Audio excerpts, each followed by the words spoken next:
feel happy about your progress, personally and professionally speaking?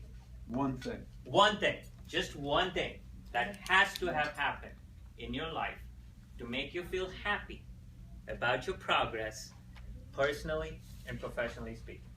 Can you clarify your tense? You say has to have happened. Right, so it's... I'm in the future, looking back at now. Yes. Am I looking at the thing that has already happened, or No, the thing thing that I has would to. You're have- looking at your future. Want to happen. I want to happen, but hasn't happened yet? Absolutely. Okay? I'm going to start with Rebecca. Oh my gosh. I'm a deep thinker. I haven't gotten my answer yet. So, But it has something to do with health. health. I don't have any health problems and I don't want to have any. Okay. So I work hard on that. So be healthy. Now define healthy. Feeling strong, active,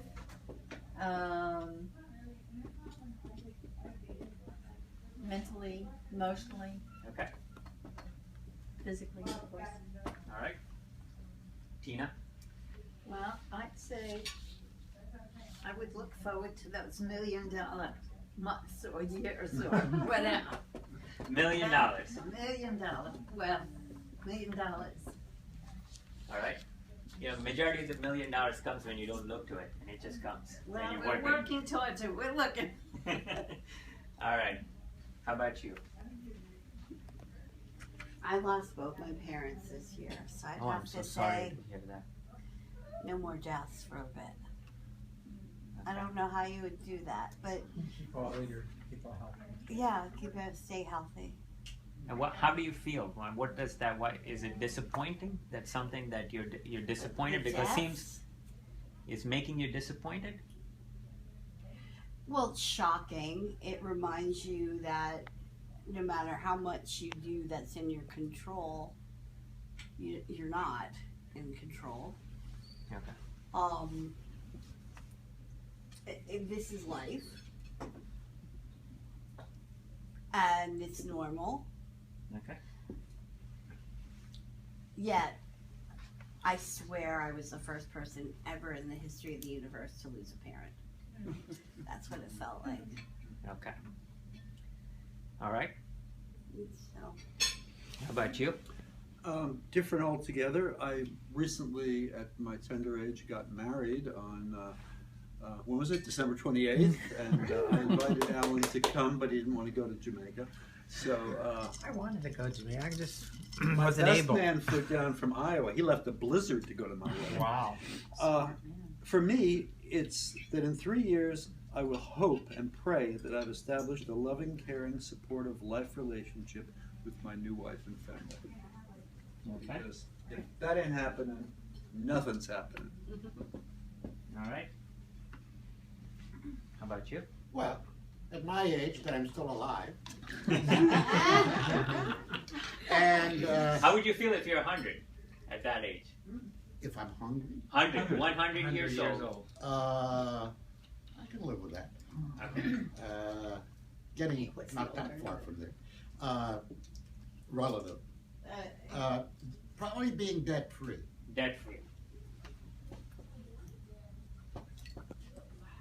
Okay. Monica? Happy, healthy, well-adjusted kids. They currently are. Hopefully they will stay that way. So kids. Yes. All right. How about you? Beautiful home on the ocean on the Treasure Coast. 1 bedroom. Many beds.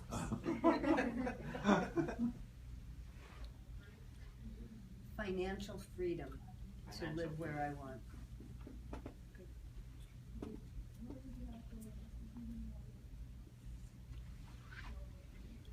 Andre? Well, actually, it's the same, but I'm gonna do it in a different way. Build a global network in my business that at least worth net $5 million and debt free. At the end of the day, is looking for financial freedom. Okay. I kind of zoomed in on the business that I do, and because I've had a great deal of success in it in the past 6 years. And like Zig Ziglar says, you have to create other people that are wealthy so that you can be wealthy. My goal is to create 10 leaders that reach 100 machine sales in 2 years. 10 leaders that reach what into sales? 10 leaders that are successful Okay. and prosperous, like I've become. Okay. How about you? I've recruited my $1 million annual income earner, and I'm enjoying the sunrise on Georgian Bay in our log home with my grandkids. Oh, great. So what's the one thing that has to have happened? Recruited the $1 million income earner. Which you have already? Which I will have. Which you will have. Okay. So then you don't need to do anything. Well, I'm helping him become $1 million income Okay, earner. so help him become a millionaire. Yes. Because I'll be making $2 million. Or more. How about you? Keep balance between professional and personal ambitions. I get very tunnel visioned on one thing, and then the other one gets so out of scale that all of a sudden you just fall off. So keeping that. We have a coaching system called Balance It. That's exactly what it does. Yeah. Balance it, work and life for good. To become self-assured in the creation of my retirement. Okay. The financial independence.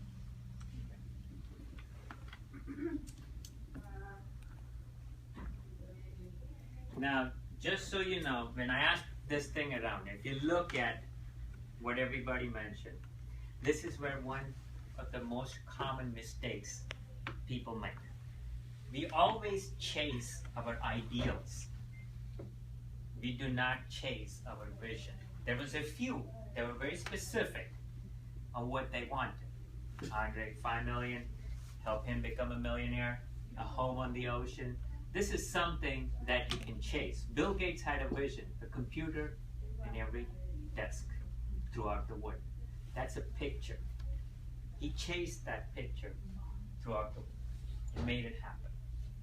Steve Jobs had an apple in everybody's hands. So when you look at this, majority of you here have ideals. Can these be chased? Can these be measured? Can I measure health? You have to go deep and define it and be very clear about what you want. And it should be a picture. So which I ask, what has to have happened? What pictures do you see? What vision do you see? Do you have a vision in your life? Without a vision, you cannot achieve your goals. Your vision leads to your goals. And the goals, you have to understand, many of you, what you put here are not goals. They're just desires. They're just wishes. You need to understand the difference. If you want to succeed in life, the first thing, you have to have a vision. Just like I said, our mind is a camera, our eyes are lenses, hands are click on. So, have a vision. Write down that statement. Write down your vision statement. Convert your vision into measurable goals. How many of these goals are measurable? How many of these goals that I wrote down here do you think are measurable? 50%. Probably less than that, right? So if you look around the room, that's where you need to make the first distinction. Does that make sense? Have measurable goals, right? How do you get to measurable goals? Have a vision. Does that make sense? Yes. Okay.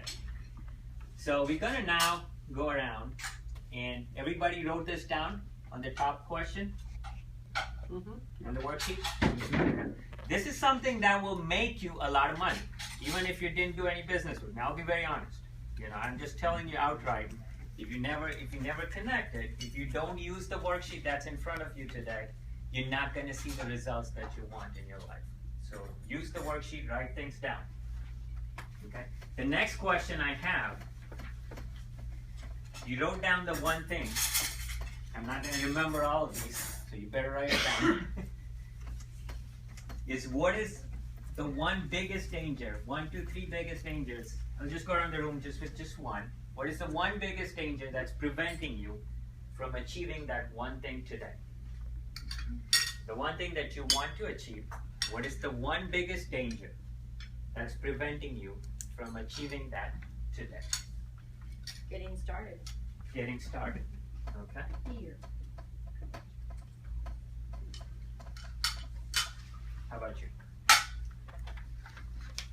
I'm thinking time. Time. So this will kind of go around this, right? Because maybe you do not have the time to get started, or you're I'm procrastinating. thinking more motivation. Motivation. So you're not motivated to get there. Okay? How about you? Fear of failure.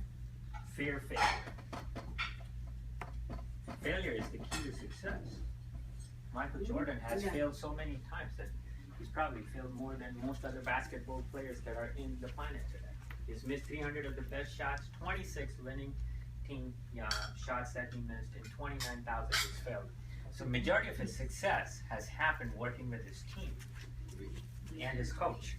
He had a coach that drove him to become Michael Jordan. Everybody needs a coach. Everybody needs a mentor. You need a mentor and a coach to help you succeed in life. And it can take your success to a whole new level. There are billionaires who have had a coach. Steve Jobs has had a coach. Bill Gates had a coach. Okay? I was going to change it to fear of self-sabotage. Fear of self-sabotage? Mm-hmm. Okay. Can you just give me a little more insight into it? I'll I'll work so hard, and then I'll walk outside to leave, and I'll decide to mow the lawn before I get in the car. All right, so you're definitely into this danger zone, and I'll spell out the word danger. And you want to write this down. Danger. In today's environment, many of the things that are happening that are evil or wrong in nature start with this process. And I'm going to spell out the word danger. It starts with disappointment, leads to anger, leads to negativity, and then you globalize everything. You blame everything in the world. The world is full of crap. They can't listen to me. I can't get anything done. You try to get an escape. So you escape from the problem, you do something else, and then you reject everything that's in front of you. Could you run through the numbers again? Disappointment, anger, negativity, globalization, escape, and reject. So if you have ever gone into a rejection phase where you rejected something or rejected someone, it all started with disappointment. You were disappointed at something or someone. So the best solution is to stop right there. What's the E? I'm sorry. Escape. Escape. So you want to stop right there. How about you? What do you feel is the biggest danger? I get scattered. Bless you. Too many things. Yeah. Yeah. Is your closet scattered? Oh, my desk is an abortion. Okay. So clean up. You need to clean up a lot of things in your life. This is where you have to first prepare a not to-do list. Not a to-do list, but a not to-do list. Okay. Can I have one too? Like, don't answer all the emails. Well, you have to work at it. You can't just randomly do it. You have to listen what's important, what's not important, and you have to prepare a not to-do list. Because cleanliness is next to godliness, right? If people who start with a clean desk are more productive than people who have a cluttered desk. Think about your staff, your employees, your business. If you have a cluttered desk, all you're going to see all day long is clutter. And that clutter is going to go in your behavior, in your words, in your actions, who you talk to, and the result is going to come out as clutter. So you need to start clean. Good idea. Monica? I was paying attention, I'm not even, I was thinking, something that's keeping me from What's the biggest danger that's preventing you in achieving that one thing that you want? Goal is, for me, is the balance Okay. between work and time at home, the things I need to do at home. So time management. Yeah, time management. Okay. How about you? Procrastination. Procrastination. The two biggest enemies of productivity are procrastination and perfectionism. Yes. That too. That's a big So, problem. let me That's ask why I you, is procrastinate. anything in this world perfect? No. Are we perfect? Never. What is perfection? A moving target. Yeah. Exactly. It never exists. So why are we chasing it? So why are we chasing it? It's so hard not to. It's because you're not using the right approach. We have a DVD that will remove perfection and procrastination from your life for good by just spending 2-3 hours looking at that DVD. It's the 80-20 approach. It tells you how to use the 80% in 20% of the time. How can you accomplish 80% with 20% of the time with 20% of the money? So that will remove procrastination right away. In probably one day. Okay, so I think what lies behind my procrastination and all the danger stuff is a fundamental resentment that I still have to work. Oh, wow. That was deep. It's deep. Say that again. Disbelief. Disbelief. So, Well, and resentment. into something that you're going to pursue, right? Right, so that causes me to just not do anything. Okay. I just said, I should be able to do nothing right now. I should be able to relax and play with the dogs right now. I should. Why can't I? People Well, I who can, are but in their then I don't comfort get that zone done. again go in their danger zone. Anybody whom you know who's been very successful, who's been at the top, they never stayed in their comfort zone. They never. They're early risers. They wake up 3:30, 4:30, 5:30. Some of the top 12 CEOs that you can name on this country, they wake up at 4:30 a.m. Sleep is for dead They sleep No, I on like my time. sleep. I wake up at 4:30. That's my prime time. How about you? Ability to let go and delegate. Delegate. I really work on that hard. Okay. Under that is Andre? At the end comes to time because I'm doing different activities at the same time. So time management. Let's put Time it that way. management. Maybe. Okay. How about you? I'd say as a marketer, finding the one marketing tool that works best out of all the marketing tools. That's the frustration. The reality is there's no such thing as one tool. You have to use a combination. Okay, marketing. So you have to understand, if you want to be succeeding in marketing, you have to understand your visible prospects and invisible prospects. People who you can see, people that you can't see, and you have to reach both of them, online and offline. I just have distraction equals loss of focus. So Okay. That's really where I'm great when I'm focused, but when I get distracted with beautiful weather and fishing and everything else. All right, how about you? Oh, she already went. I can agree with every one of those. But my biggest one is losing my faith. You know, in my, not only just myself, but in my God. All right. So, getting started, let's go over around here. I'm going to go around the room and I'm going to share with you how you can resolve and remove your biggest danger. It all starts with your purpose. If you do not have a purpose in life, why are we all sent to this planet? God sent all of us with a purpose.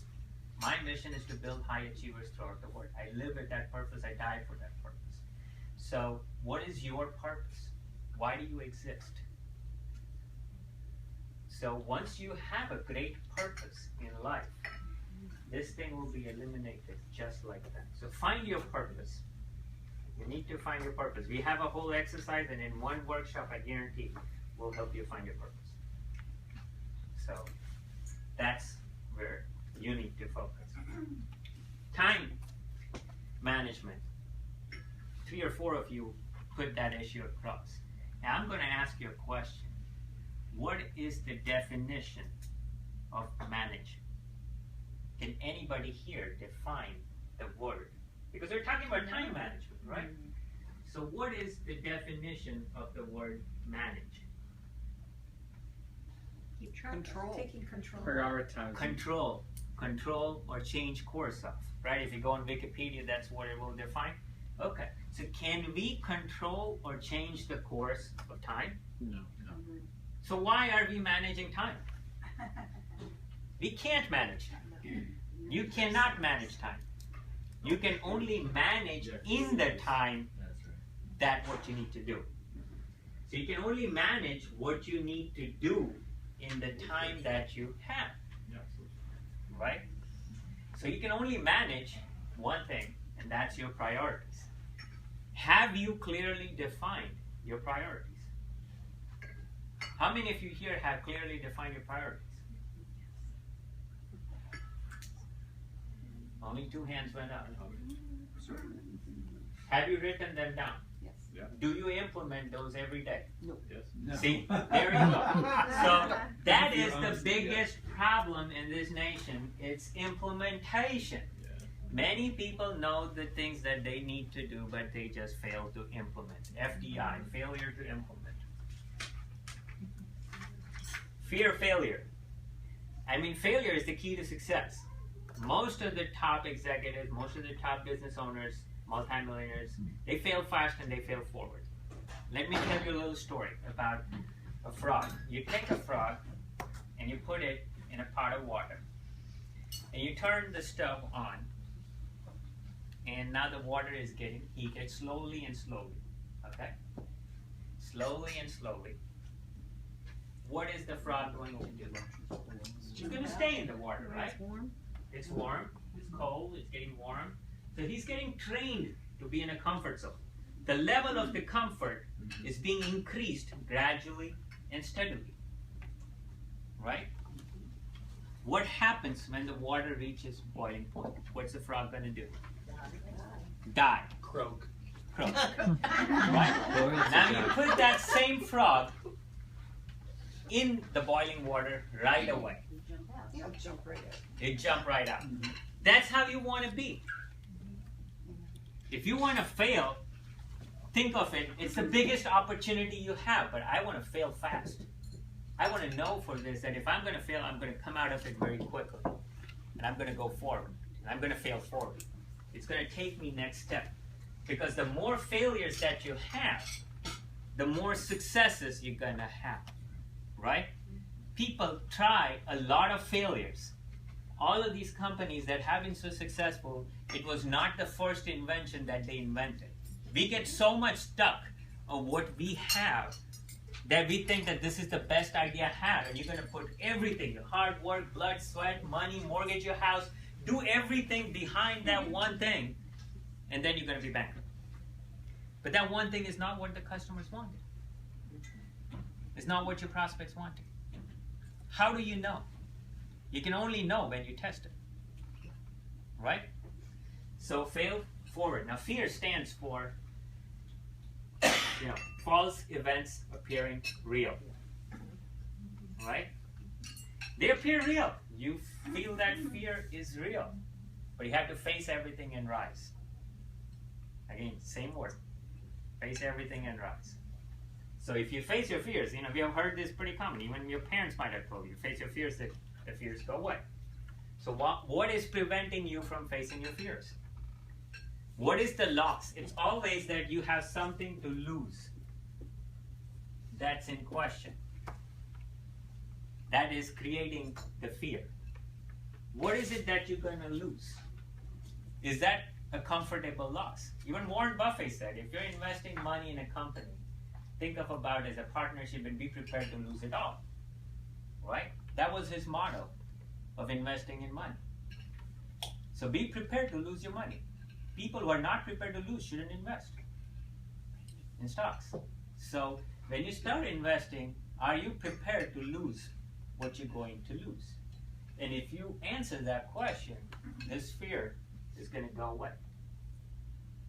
Does that make sense? Yes. Okay. Time management, you need to have a system. We have a system that we teach, that perfectly creates a system like 7 days a week, 24 hours a day. How do you work your time throughout the day for the rest of your life? We divide it in different zones, different units, and how you decide your priorities. But how many of you here read Stephen Covey's book, 7 Habits? 5, 6? Okay. Can anybody name just one habit that relates to time? Prioritizing. So there's 4 characters that we have. 4 quadrants, yeah. The first character is the procrastinator. The second is the prioritizer. The third is the yes man or woman. And the fourth is the slacker. Whenever you want to do something, identify yourself with one of these 4 people. Who are you? What's the second one? The prioritizer. Who do you want to be? Prioritizer, right? So if you always need to be this, all of a sudden you'll be cleaning up a lot of things, right? And all the things that you don't need will be going away. Does that make sense? Okay. Entrepreneurs and people who are in business love distractions. We love distractions because we're tied up with so many things that if we get some message that distracts, oh, let me just take a break and take this. Right? So, if distraction attracts you, it's because you don't have a bigger passion driving your day-to-day activities. And I'm going to show a little exercise on how you can build that passion in you. Delegate. A lot of problems we have delegating because you feel, who was the person who said you had trouble delegating? You, right? What is your fear of delegation? Why do you don't want to delegate? Lose control. No, it's not about losing control. It's about it not being done to my standards. Okay. And sometimes it's obvious in the moment. It takes less time to just do it myself than to. And this is one thing I'm working on. Than if you you can catch a fish, feed somebody with a fish, but if you teach them to fish, they'll keep doing it themselves. So setting clear expectations and delegating it to them, and then coaching them to improve to get up to a maybe not my grandiose expectations, but up to a standard that's acceptable. So have you discussed that? Have I discussed it? It's something I've been working on for probably 2 years, and it's hard when you've been doing it the same way for 10 years. Just doing it over and over. See, as a child, if your mom told you to do something, what's the first question that will pop in your head? What's the first question that will pop in your head? Why do I have to do that? Why do I have to do that? Don't you think that same question pops up in the head of the people that you're trying to get them to do it? Right? Have you answered that question?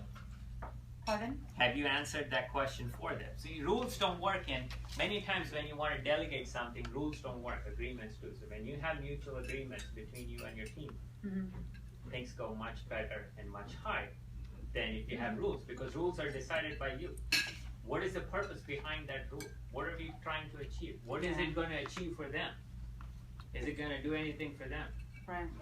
You have to understand. Do you have employees? Yes. Okay. You have to understand, your staff works for their reasons and not yours. Absolutely. Absolutely. So do you know their reasons why they're coming to work? Most of them are for money. That's what and you helping think. people. One of them I'm not sure. I have no idea what. So that's what you think. Right. But not necessarily what you understood. Right. So you have to dig deeper into that, and once you understand that, you'll be able to delegate. Okay. Belief is, that happens when you don't have your values written down, your principles. If you don't stand for something, you will fall for anything. right? What do you stand for? What are your principles? Have you written them down? Write them down, because that's the only thing you have to be attached to. That's the only thing you can be attached to. You can't be attached to money. You can't be attached to material things. Okay. It's also the only way to build a better relationships. Who was the one that was one of your goals, right? To build a loving, caring relationship. If you want to do that, write down your principles and values. And what do you stand for? When you stand for something, you will not fall for anything. Okay? So what are your core values? What are your core principles? Write them down.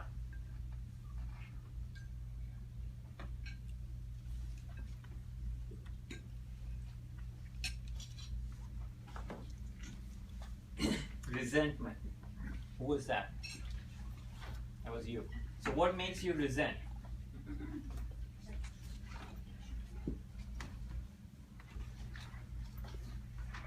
Oh, I think it's some old beliefs. Okay. Some old beliefs. All right. So go ahead and go back and write your principles. Has this workshop so far been very useful? Yes. Yeah. Is this something that you can walk away with the value? Okay. All right. Go ahead and fill the evaluation sheet and turn it back to us. So. But then you lose your notes. Well, we'll scan and email it to you. Oh, I wrote down all my notes on That's fine. Don't worry about it. At the bottom of it, just give us your feedback. I'm sorry, I too have a plane to catch. Right. Dave. Yeah, Oh, Michigan. We'll see if. Oh, no, I'm in a You want to different fill the lane. sheet out? Keep warm. Take a coat. The one that I gave. Yeah. You want to turn this in? We'll scan and email it to you if you put your name and email address. So everybody just fill out the evaluation sheet. It's an evaluation of the workshop. And also it helps us get better. And we'll scan and email the whole thing to you so you will have it for your reference. Even the back? Even the back, the front and back. Okay? And feedback is a breakfast with champions, right? So I need your feedback. I need your feedback to know how you felt about the workshop. I know I had a little bit of time, not a whole lot, but in that time I wanted to give you the most value that made the most sense to you and it made the biggest difference in your life. And one of the things that a lot of us have problems with is time management. So next Thursday we're going to have a time management, and Vimal is going to be discussing how to prioritize your time and really make yourself maximize your productivity as much as possible. So that's going to be next Thursday at the Chart House in Fort Lauderdale, a beautiful restaurant right on the water. So you can continue learning more for how we can not only improve on ourselves, but improve on our business. Right, and if any one of you want to buy the DVDs or get my book, or we have a package on the book, DVD, and the course, we also have an online course. One of the key to success is making decisions. And we have a course called the Decision Simplifier. Because we procrastinate because we don't make enough decisions. You just not have made the decision to get started. So it makes the decision-making process very easy. It's very scientific. And I teach in that course, it's about 20 chapters, lots of 100 questions, even a final exam on decision making. 100 question final exam. So, go ahead. Do you work with individuals or groups? Depending on the situation, if what the situation, we can put a group together depending on what people want and what the cost is, and I have to be paid a certain amount per time. So I understand what everybody's needs are, and if there's a group, it can work out better than an individual depending on their level. Or if it's an individual, we're doing one-on-one coaching, and if you want that part of coaching, we have per session, per workshop, a cost attached to it. We can talk about that. Is this like neuro-linguistic programming? No. It's not the same as NLP? Okay. This is pure systems and logic. Okay. I mean, all I teach is systems. Alan has, learned about my systems, and hopefully it's implemented. Hopefully. A lot of good intentions. All right. So please fill out that sheet and turn it in. Okay, and while you're filling that in,